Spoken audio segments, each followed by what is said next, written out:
para estarmos aqui vibrando pela nossa irmã Vanessa. Para nós é uma alegria ter ela aqui conosco.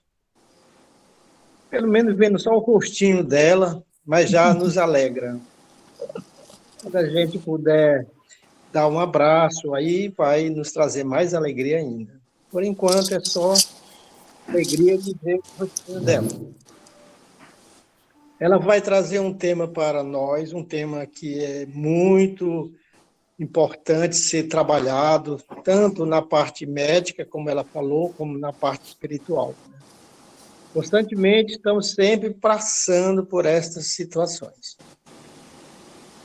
E assim vamos lá, vamos nos harmonizar, vamos elevar o pensamento a Deus, vamos agradecer ao Divino Mestre Jesus, agradecer ao nosso irmão, amigo Felinto Martins, a nossa irmã, amiga, irmã Maria Cláudia, a nossa vó Marilu das Cachoeiras, a nossa avó Catarina. São tantos amigos que compartilham conosco da nossa casa espírita, que temos muita alegria de poder contar com toda esta energia que ele nos envolve. Assim, Jesus amigo, Jesus amado, na noite de hoje teremos a nossa irmã Vanessa, da AME, que ela vai nos trazer o tema de depressão, sobre a visão, sobre a ótica espírita e sobre a ótica médica. Pedimos assim, Jesus, que conceda à irmã todo o equilíbrio, toda a harmonia, para que essa, com inteligência, nos passe essa mensagem. Jesus amado, permita que possamos dar por iniciado a nossa doutrinária de hoje. Graças a Deus. Vanessa, você tem 45 minutos para falar só da parte espiritual. E depois 45 minutos para falar da Adorei. Que ótimo, então, né? Tá sobrando tempo aqui para mim. Não, eu estou só brincando, é só 45 minutos mesmo. Oh, eu já estava tão feliz. A palavra está com você. Deixa eu só botar aqui no... compartilhar a tela com vocês. Vocês já estão vendo minha tela? Sim. Tá. Só um instantinho.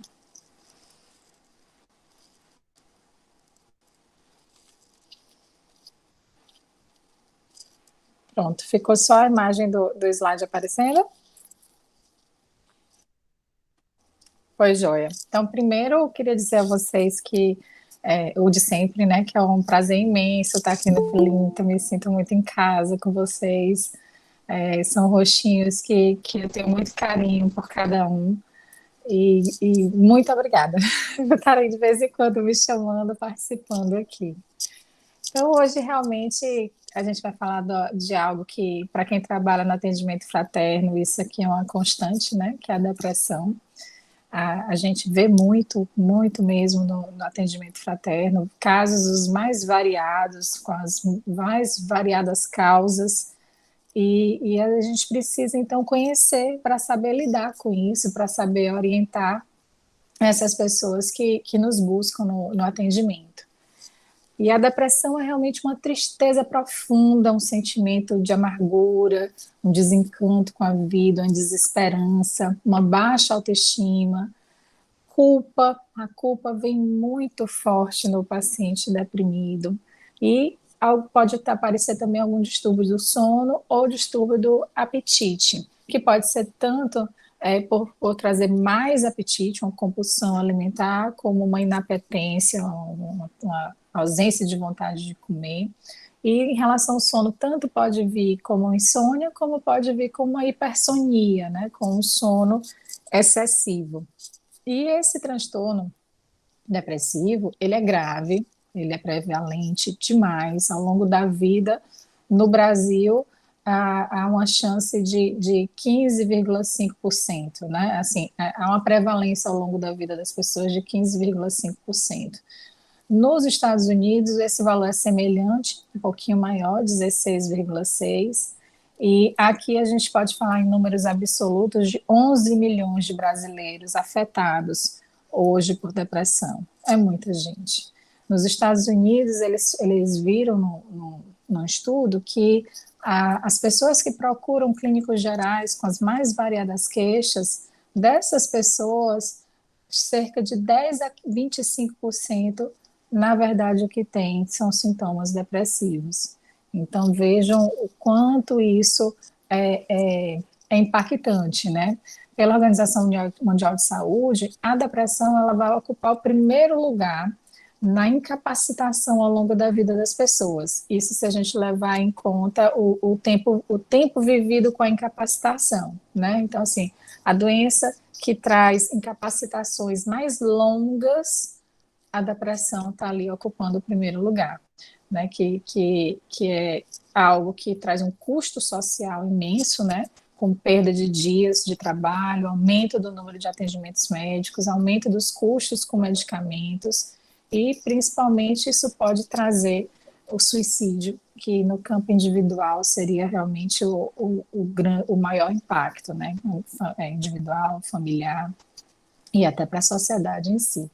Como é que a gente então vai reconhecer esse paciente? Porque tudo bem, o humor deprimido, muita gente pode ter e nem ser depressão. Então, como é que a gente faz para entender, para tentar investigar quem é o paciente, selecionar quem é esse paciente?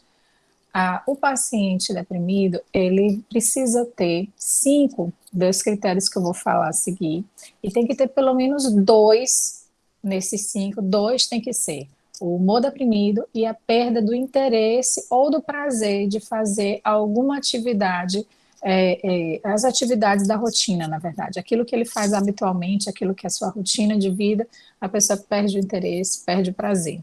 Tem que ter esses 2 primeiros, obrigatoriamente. Aí os distúrbios do sono, que a gente já comentou, perda ou ganho excessivo de peso, na ausência de um regime alimentar, agitação ou um retardo psicomotor, uma fadiga, uma perda de energia, sensação de inutilidade. O deprimido, ele se sente inútil, ele acha que sem ele o mundo é mais feliz. Ou uma sensação de uma culpa excessiva, e ele se pune, ele não se julga merecedor de ser feliz. Há uma dificuldade de concentração, né? A depressão tira não só a concentração, mas na verdade atrapalha inclusive a memória também. E o paciente pode apresentar ideias recorrentes de morte, não necessariamente de suicídio, ele pode estar pensando em morte, mas não necessariamente na morte dele próprio. Mas as ideias suicidas, elas também podem vir, o que torna o quadro mais grave, mais preocupante.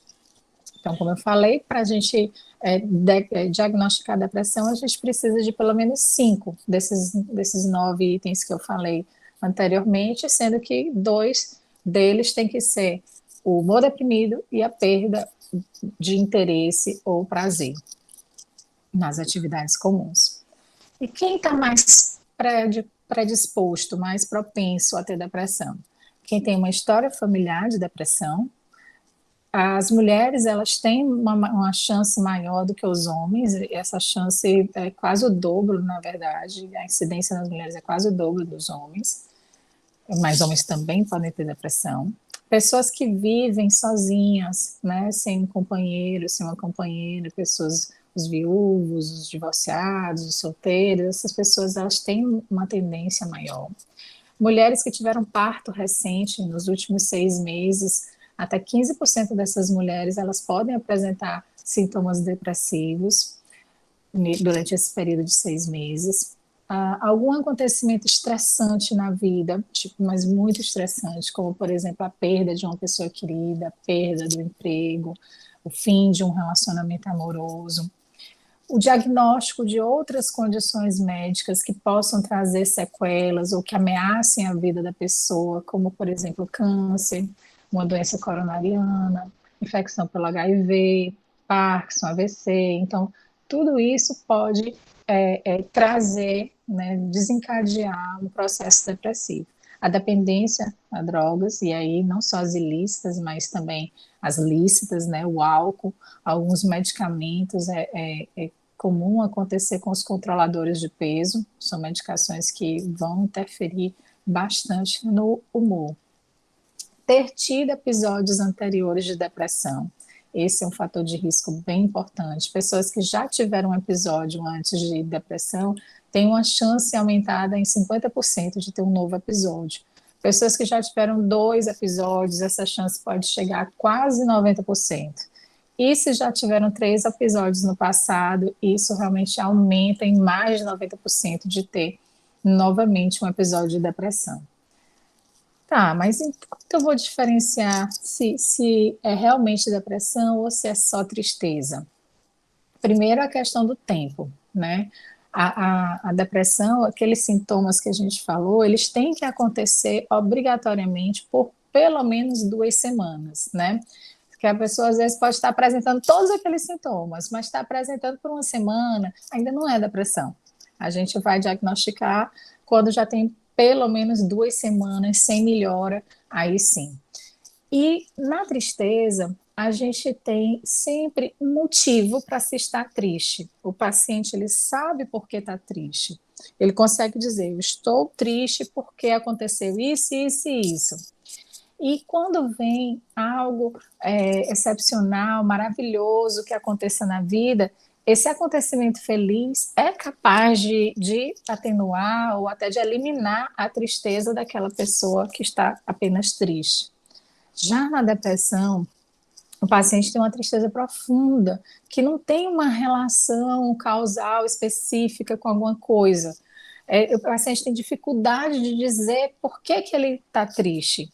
E mesmo que aconteça algo fantástico, o nascimento de um neto, um filho passando num concurso, mesmo que algo fantástico aconteça, ainda assim o paciente não consegue sair daquele quadro depressivo, não pelo acontecimento feliz.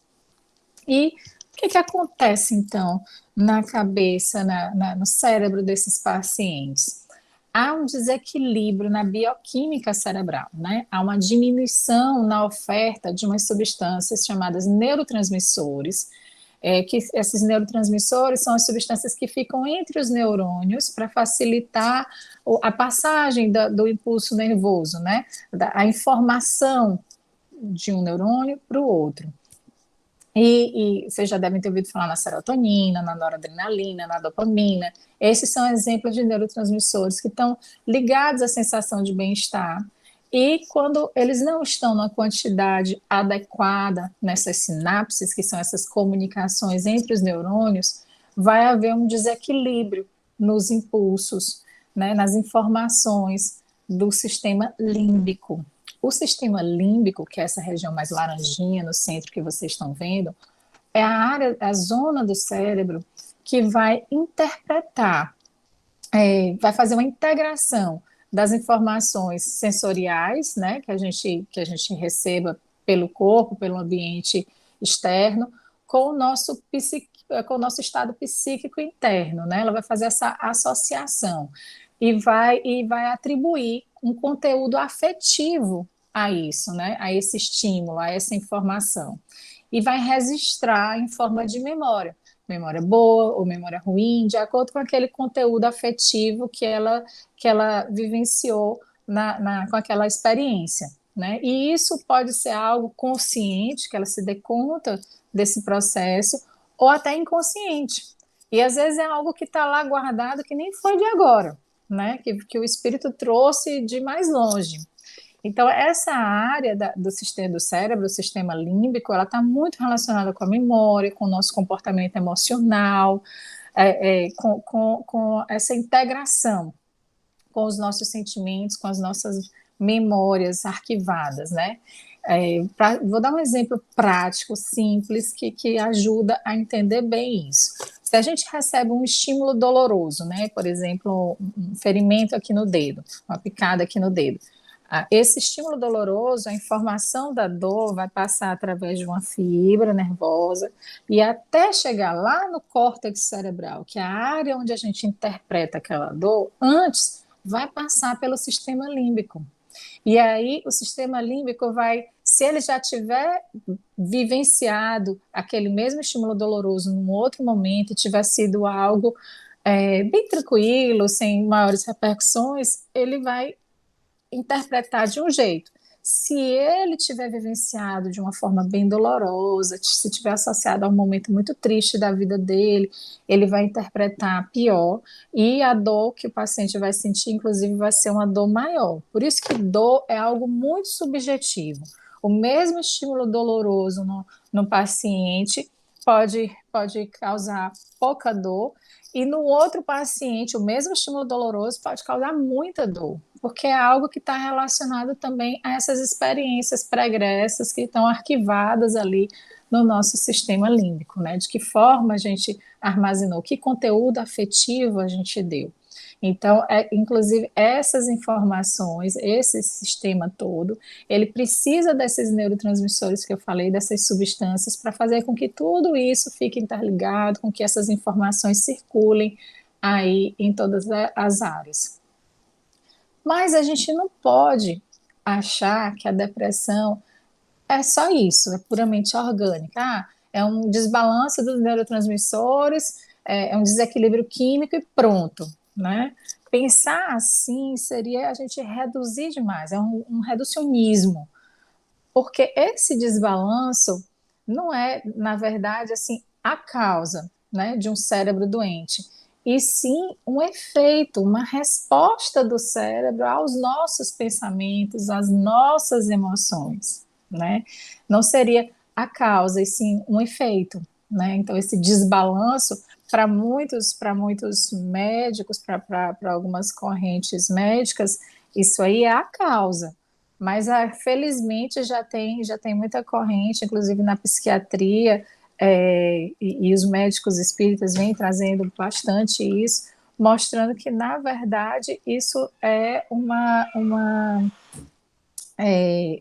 integral, né? Nós somos seres integrais, nós temos nosso domínio espiritual.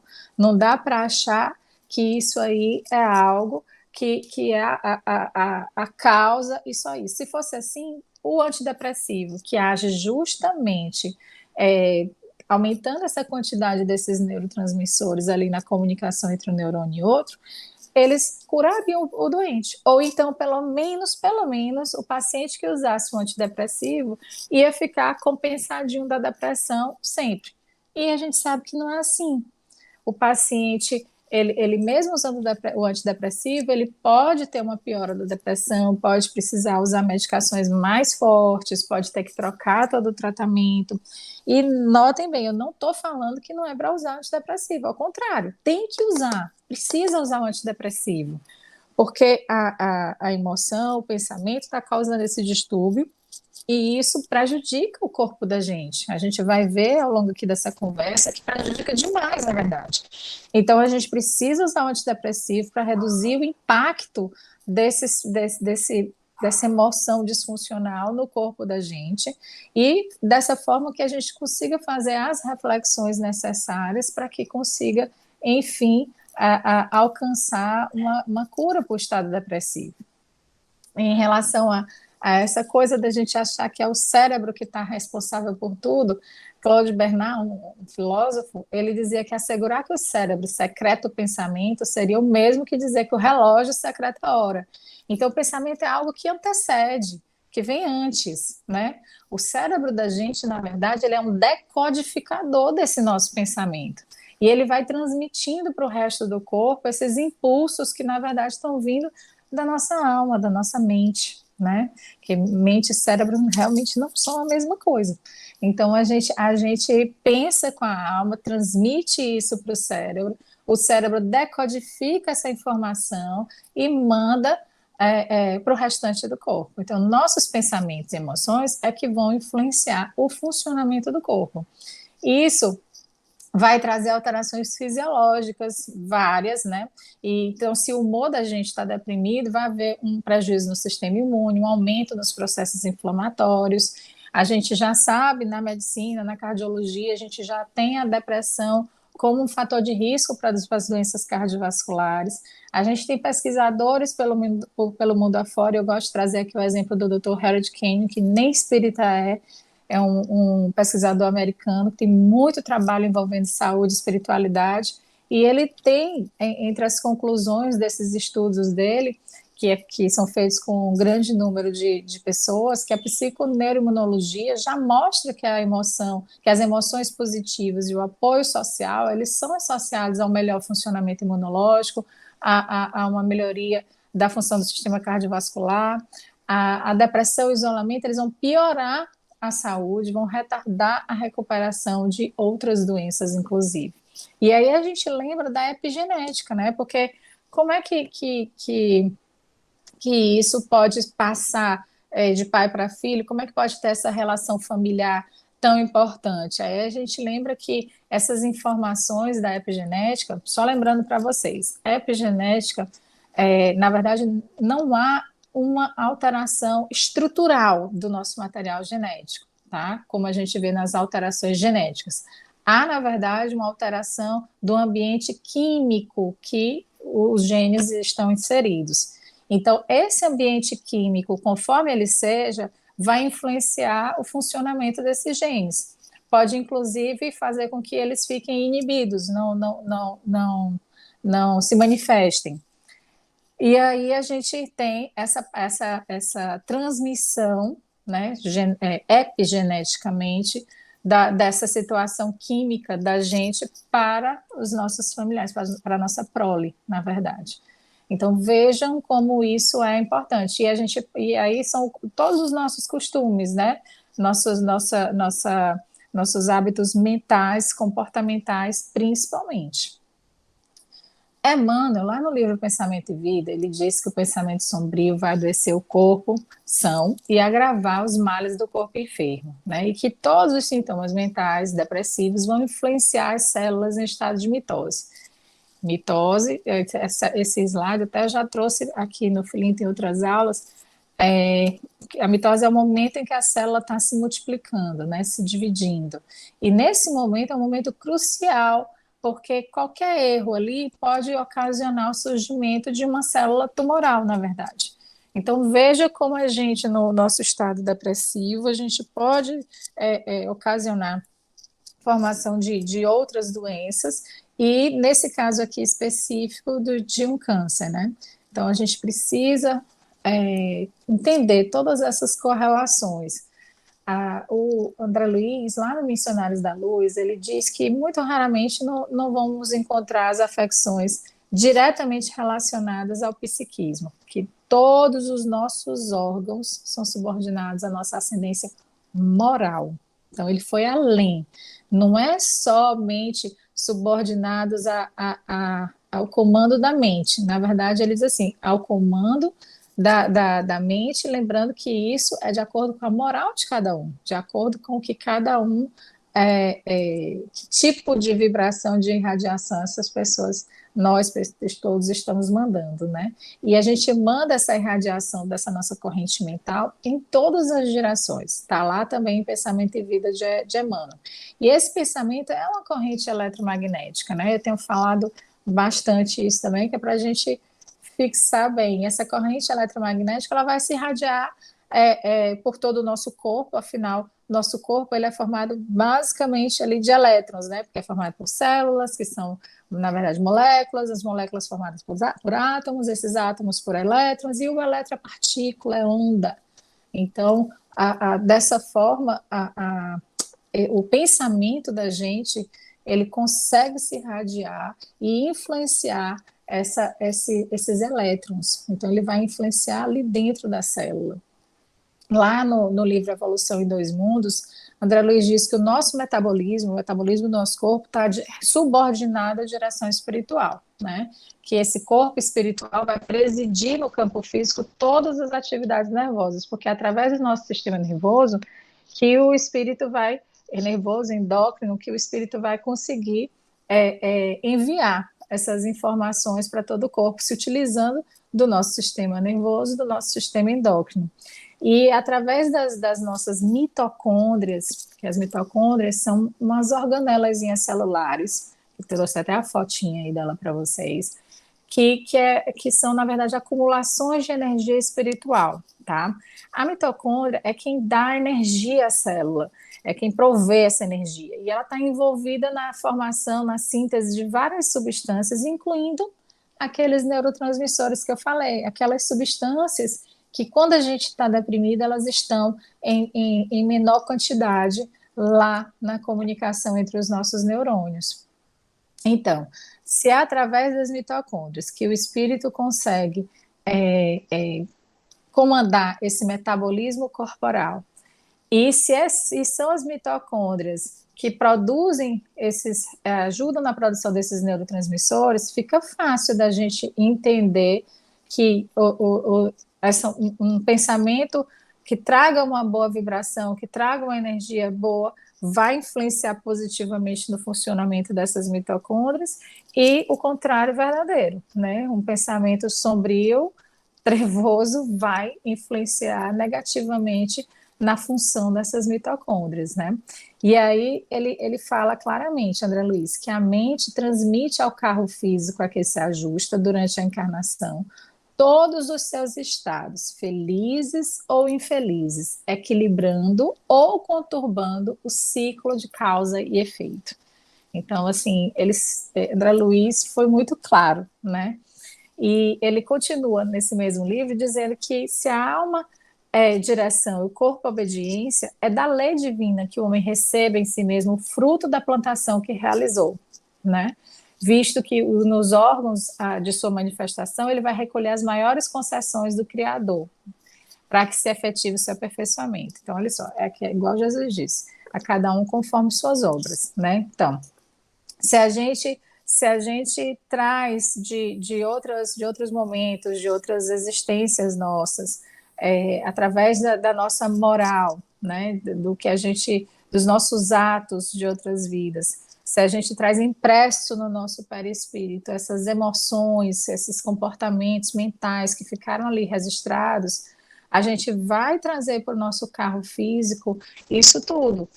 O nosso perispírito é o nosso modelador, organizador biológico, né? Então, o nosso espírito, ele vai transmitir ao perispírito, e o perispírito vai transmitir ao carro físico, moldando esse carro físico.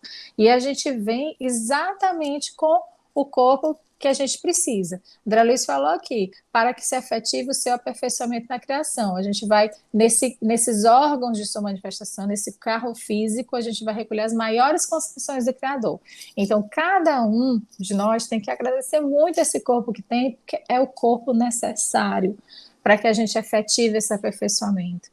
Porque o nosso perispírito, ele tem lá gravado, o perispírito é o corpo emocional, é onde estão gravadas as nossas emoções, lá que tem o registro de tudo. Então, se a gente acumulou emoções disfuncionais, isso ficou lá impresso, e é através do nosso carro físico, que é modelado pelo perispírito, que a gente vai conseguir ir depurando isso, né? Então, como é importante a gente ter esse entendimento para a gente começar a ser grato por imperfeições, ser grato por algumas enfermidades que venham, entendendo que aquilo ali é a oportunidade de corrigir doenças que, na verdade, estão lá no perispírito. E não só vão influenciar no nosso comportamento, nas nossas emoções, no nosso funcionamento, não só vão influenciar isso tudo não só vai influenciar no nosso corpo físico, como também o ambiente que a gente vem, né? As pessoas que nos cercam, a nossa forma de nos relacionar com ela, com a nossa família, né? Com os nossos familiares, principalmente os mais próximos. Essa forma de nos relacionarmos com eles vai trazendo para a gente também muita modificação positiva nesse nosso corpo perispiritual. Então, dessa forma, continuando lá em Evolução de Dois Mundos, através do nosso comportamento, a gente vai retirando nos vastos setores em que se processa a nossa evolução, o bem ou o mal que a gente for lançando no nosso caminho. Então, a gente vai impondo a nós mesmos o que vai acontecer com a gente de acordo com o que a gente faz, que eu faça hoje, né? Então, por exemplo, hoje eu estou organizando o meu futuro. Tudo que eu fizer hoje vai influenciar no que eu vou vivenciar amanhã, depois de amanhã. O que eu estou vivendo hoje foi influenciado pelo que eu vivi antes, né? E isso incluindo a minha saúde, incluindo a minha doença. E aí o nosso sistema cerebral, então, é como se fosse um gabinete administrativo da nossa mente, né? É uma torre de comando, seria a sala de controle, né? E a gente reconhece sempre que a conduta do corpo físico está invariavelmente condicionada à conduta do corpo espiritual. Igual o cavaleiro e o cavalo, né? Como a orientação do corpo espiritual está submetida ao governo da nossa vontade.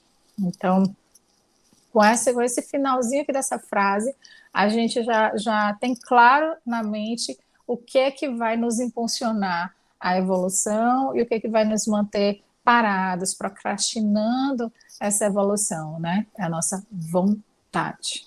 Tudo aquilo que a gente quer retamente, que a gente deseja retamente, a gente consegue modificar, consegue enviar isso para o nosso corpo perispiritual e físico.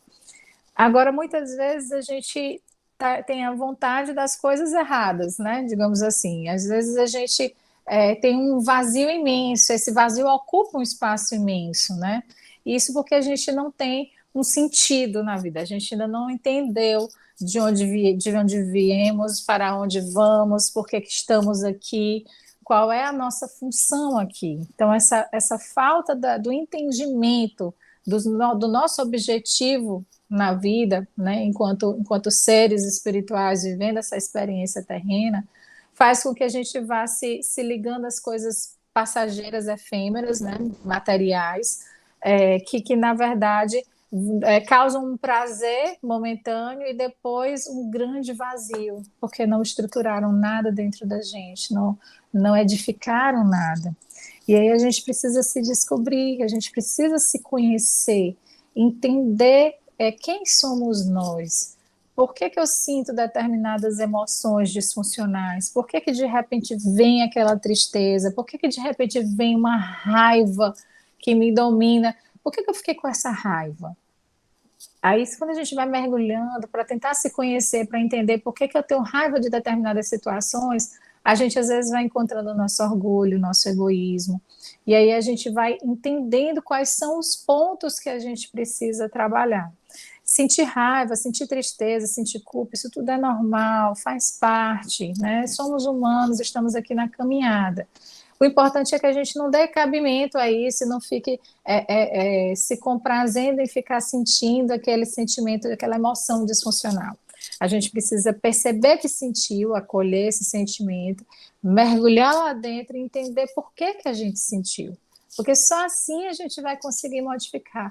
Não adianta ficar bloqueando, jogando embaixo do tapete, fingindo que não sentiu, negando, ou pior ainda, se punindo, porque ainda sente isso, porque ainda não resolveu isso. Então a gente precisa aceitar que temos essas falhas, que temos essas imperfeições que a gente precisa trabalhar, aceitar que esses sentimentos ruins vão vir, aceitar que tudo que vem para a gente vem porque é necessário, vem porque vai ser uma oportunidade da gente trabalhar aquilo que precisa ser modificado e que faz parte da misericórdia divina, né? Ter esse entendimento que a gente é um ser espiritual imortal, vivendo uma experiência terrena, ajuda muito, porque compreendendo essa imortalidade, né, sabendo que a gente tem um passado devedor e que tem um futuro que vai depender das nossas obras, a gente entende também que os desafios que a gente vive hoje são frutos do nosso não amor, do nosso pouco amor do passado, né? E aí vem uma culpa, que é o que a gente precisa retirar, né? Essa culpa, quando a gente não entende que todos somos devedores, que todos estamos aqui tentando, buscando acertar, mas que a gente erra muito. Quando a gente se pune por isso, a gente não se sente merecedor de ser feliz e acha e como punição a gente se coloca num estado de humor deprimido crônico, por achar que não é útil, não vale para nada, né? Então a gente vai carregando aquele minadouro de energia que é a culpa.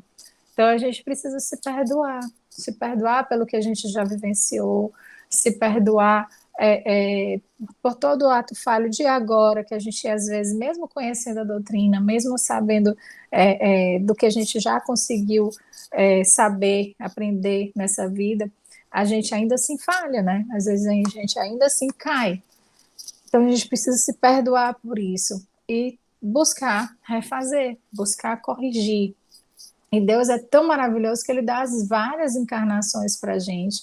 Ele vai fazendo com que a gente, mesmo que não consiga aproveitar o suficiente numa vida, numa outra, a gente vem de novo com oportunidades de corrigir. E aí essas oportunidades, essa nossa nova vida, ela vem parte de uma linha de largada novamente, né? Digamos assim. Mas esse carro que a gente vai fazer essa corrida, né? Ele vai ser um Porsche, né? Ou vai ser um Fusquinha, conforme o que a gente trabalhou nesse carro, né? Conforme o que a gente organizou para ele. Então fica muito mais fácil ou muito mais desafiador conforme o que a gente já tenha feito no passado. Por isso que é muito importante a gente estar atento ao tempo, entendendo que a gente precisa instalar bondade e compreensão a todo momento, né? Ter o discernimento e equilíbrio, porque esse dia que a gente deixar passar vazio, inútil, vai ser um tesouro perdido que não volta. Está lá no livro Justiça Divina, de Emmanuel. Então a gente precisa aproveitar. A gente tem realmente várias oportunidades, mas essa vida que a gente está vivendo agora, ela é só agora, né? Então a gente não pode deixar escapar. Não se enganem, a melhor encarnação de vocês é essa. É a encarnação que vocês são melhores. Vocês não, nós, que nós somos melhores. Que a gente tem mais conhecimento, que a gente está tendo mais oportunidades de ser útil, que a gente está conseguindo atuar. O mundo, especialmente como ele está hoje, é um celeiro de oportunidades para que a gente atue. Lembrando que, na verdade, não tem aquela história de vamos crescer ou pela dor ou pelo amor. Não é bem assim. A dor, ela vai fazer com que a gente desperte, né? Então, a dor, ela vai ser necessária demais caso a gente ainda não tenha despertado. Mas só pelo amor a gente regenera, só pelo amor a gente cresce realmente. Então, a dor vai ajudar a gente a despertar para a necessidade de regenerar pelo amor. Ainda no livro Evolução em Dois Mundos, André Luiz diz que o bem constante gera bem constante. E mantida a nossa movimentação infatigável no bem, todo o mal que a gente tiver amontoado vai se atenuando gradativamente, né? E aí vai desaparecendo ao impacto das vibrações de auxílio que foram nascidas ao nosso favor em todos aqueles aos quais nos dirigimos, aos quais nós dirigimos mensagens de entendimento e amor puro, sem necessidade expressa da gente recorrer a uma doença, né, ao concurso de uma enfermidade. Então, assim, a gente vai criando uma grande família espiritual à medida que a gente vai fazendo bem, né? Especialmente aquele bem que vem da caridade moral, né? Aquele bem que é um perdão, que é o ápice, né? Aquele bem que é uma orientação, que é um acolhimento, que é o não revide. Então, especialmente desses bens que a gente faz nesse sentido, a gente vai angariando a simpatia daqueles que amam as pessoas que a gente ajudou. É igual aqui no mundo encarnado, né? Quando a gente desencarna, a gente continua funcionando da mesma forma. A gente vai gerando antipatia ou simpatia conforme o que a gente observa no ato das pessoas. Então, se eu estou vendo ali que aquela pessoa está ajudando aqueles que eu amo, está se preocupando, naturalmente eu vou ter uma simpatia por ela, uma gratidão, vou querer expressar isso na primeira oportunidade. Então, não se enganem.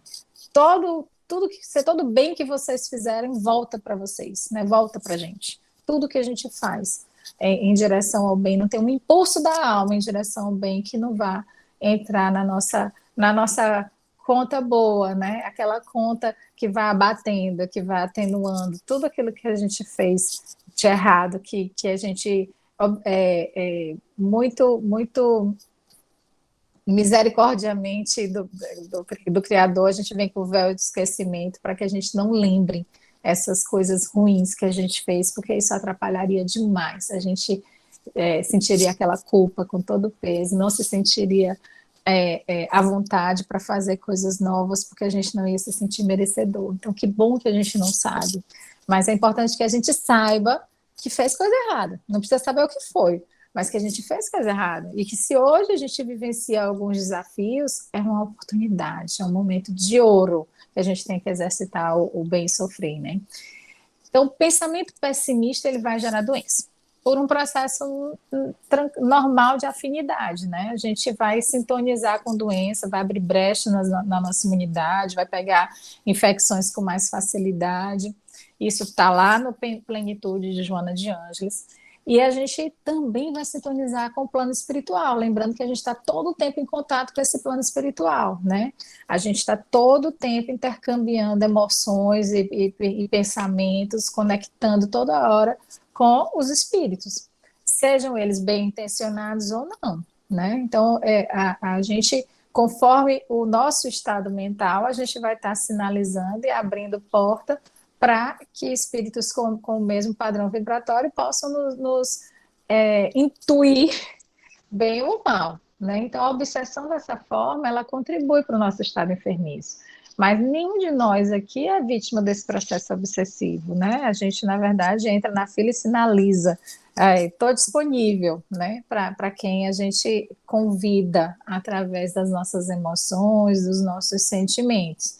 Se a gente executa aquele bem que André Luiz falou, aquele bem constante, certamente a gente pode até ter momentos de conexão com o obsessor, mas são momentos, ele não vai conseguir agir por muito tempo, porque o seu foco maior é o bem, seu foco maior é o amor, o que você quer de verdade, é ser melhor, fazer o melhor pelos outros, não é ser o melhor, é ser uma pessoa melhor do que o que foi ontem, né?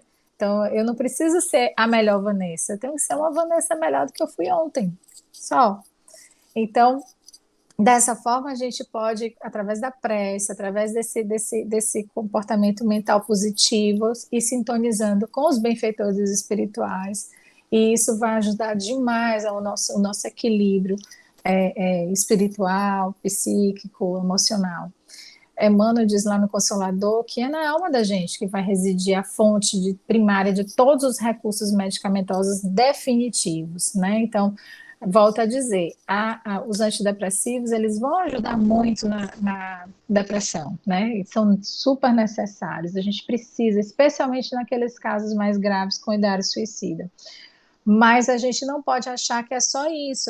O paciente ele vai precisar de terapia, vai precisar de uma avaliação com o psicólogo e vai precisar também do acompanhamento espiritual. O atendimento fraterno é muito importante. A nossa responsabilidade de atendente fraterno é muito grande, porque conforme o que a gente oriente, conforme o que a gente fale, a gente pode estar influenciando muito aquela pessoa, né?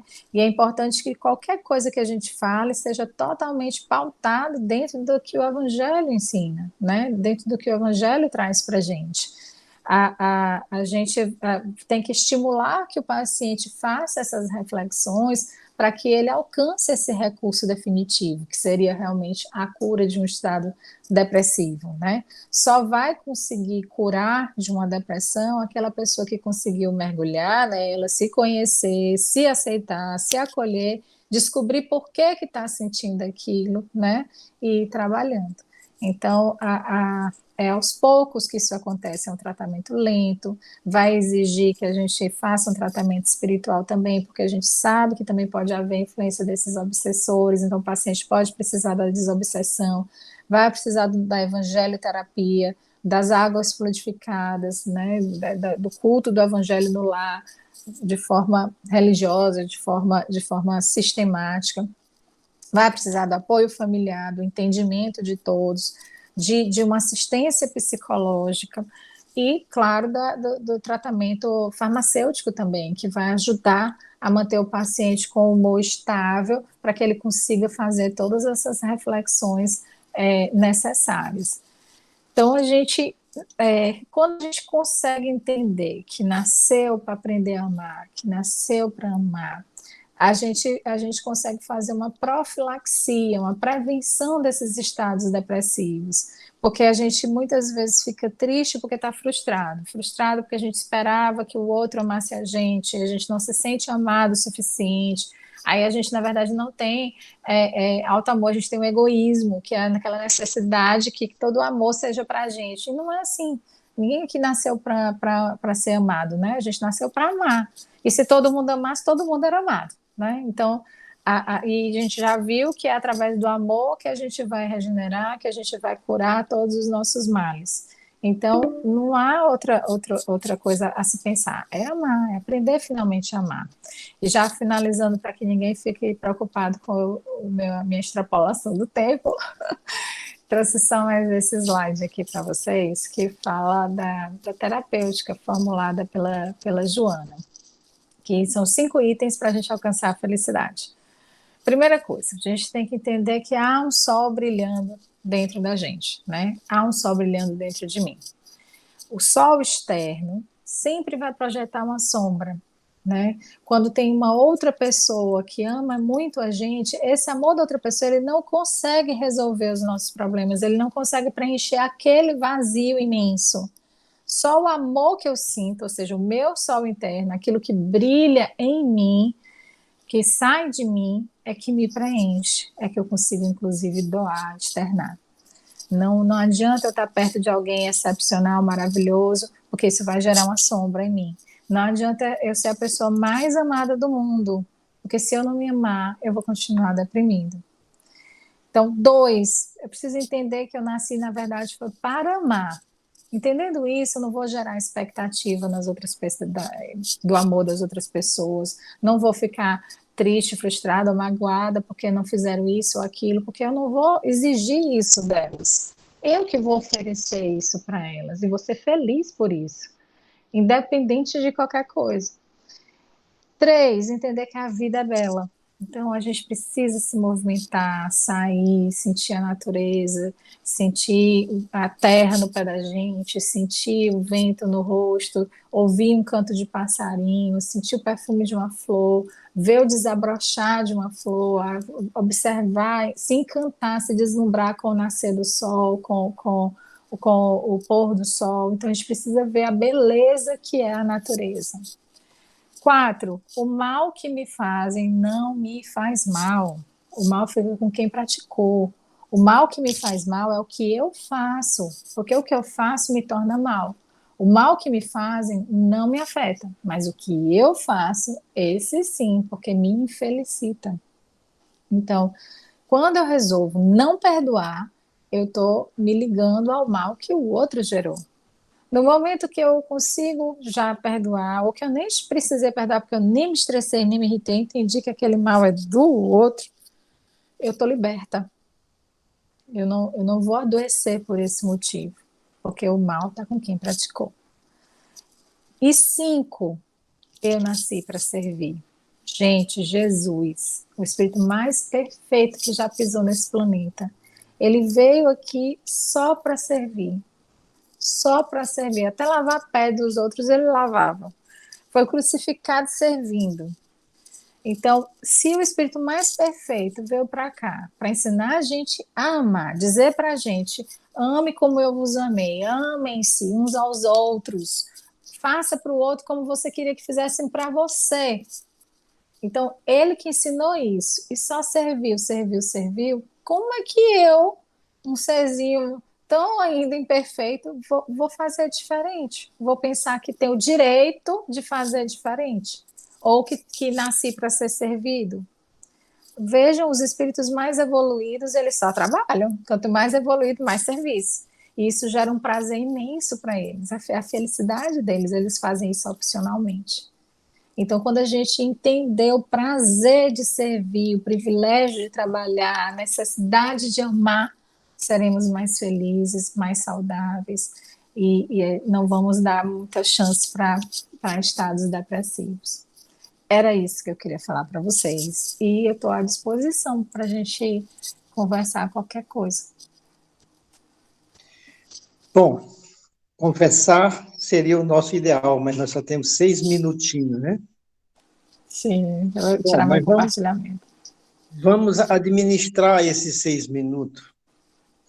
Bom, eu vou iniciar fazendo uma pergunta bem rápida, você pode responder bem rápido para dar espaço para outras pessoas. Como você mesmo falou, a gente que trabalha dentro do atendimento fraterno, tá? A gente encontra muitas e muitas pessoas tristes, frustradas, e vem em busca de um consolo.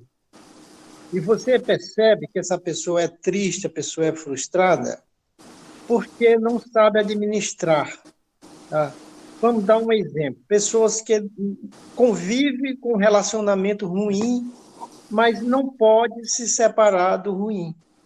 Tem que conviver, porque precisa conviver.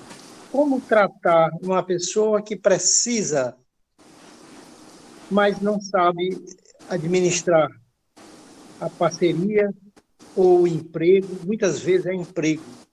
Vai para o emprego porque precisa do emprego, mas não consegue gostar do que faz. Como tratar uma depressão em que você não está bem no local ou com quem você convive? Primeira coisa, a pessoa tem que entender que aquele momento com aquela pessoa difícil, com o marido difícil, ele é necessário, né? Que afinal, se foi aquele marido que ela escolheu, né? Era com ele que ela precisava ficar. E se ela não souber de conviver da melhor forma com esse marido, ela vai precisar passar por tudo de novo com ele. Não necessariamente como marido e mulher, né? Mas com outra relação parental e vão vir juntos de novo, de novo, de novo, enquanto até eles conseguirem se entender. Esse entendimento não precisa ser conjugal, né? Por exemplo, ela não precisa se forçar a ser esposa dele, mas ela precisa se forçar a não ter raiva dele, a aceitar que ele é assim, que ela não vai poder modificá-lo. Ela só vai poder modificar ela própria. Olha aí a frustração de novo. Ela gerou uma expectativa que teria um bom marido. O marido frustrou a expectativa dela porque ele não teve capacidade para isso, ele não tem ainda condições, recursos de ser um bom marido. E às vezes nem faz por mal, faz por uma questão cultural, por ignorância, ou por ele não estar bem, e aí desconta nela, que é a pessoa mais próxima a ele, né? Ou ele está envolvido em vício, ou ele está passando por outros tipos de problema e transformou essa esposa num saco de pancada, mas enfim, ela não vai poder mudá-lo. E se ele faz mal a ela, é porque ele não está bem, porque só faz mal para alguém quem não está bem. Então, se ela começa a olhar para ele como alguém que precisa de ajuda, que precisa de compreensão, de entendimento, se ela para de se ver como vítima dele, né, entendendo que, na verdade, na vida, é ele que está sendo uma vítima dele próprio, né, e que ela pode sair disso de acordo com a forma com que ela conseguir encarar essa situação. Então, eu tento puxar para a responsabilidade dela, porque o marido ele pode ser o traste que ele for. Ela não vai poder mudar isso. Mas ela pode mudar a forma dela interpretar esse traste, esse marido problema. E em algumas situações, se separar pode ser algo bom, desde que não se separem inimigos, não se separem com ódio, brigados. Se for para separar, para virarem amigos, ótimo. Mas se for para separar, para nem se falar, nem se olhar mais na cara, é melhor continuar casado. Para não gerar um problema maior e pelo menos ir tentando resolver os problemas daquela convivência. Eu tenho um tio, ele faleceu, que ele dizia que se ele soubesse que ia ser tão amigo da ex-mulher dele, ele tinha se separado muito antes. Porque quando eram casados, viviam brigando. E quando se separaram, moraram em cidades diferentes e se ligavam diariamente. E eu pude observar isso. Diariamente ele se falava. Ele falava mais com ela do que com qualquer outra pessoa. E era falando dos filhos, né? Ele participava ativamente da vida dos filhos, estando separado e morando numa outra cidade. E eles conseguiam fazer isso de forma amigável, né? De forma muito bonita Vanessa, até. nós chegamos a 1 minuto. Eu Ah, tenho pois que é, eu falo fazer, demais, desculpa. eu tenho que fazer minha prece. Eu sei que todos aqui querem fazer uma pergunta, todos, tá certo? Todos. Mas eu vou fazer uma prece que vai atender a todos. Ó divino Jesus, ó divino mestre amigo, olhe por toda a Casa Felinto Martins. Permita que nós, da Casa Felinto Martins, aproveitamos essas encarnações para nos amarmos uns aos outros, para respeitar uns aos outros. Que nós, nesta encarnação, possamos ser amigos, já que nós não podemos ser melhor, que sejamos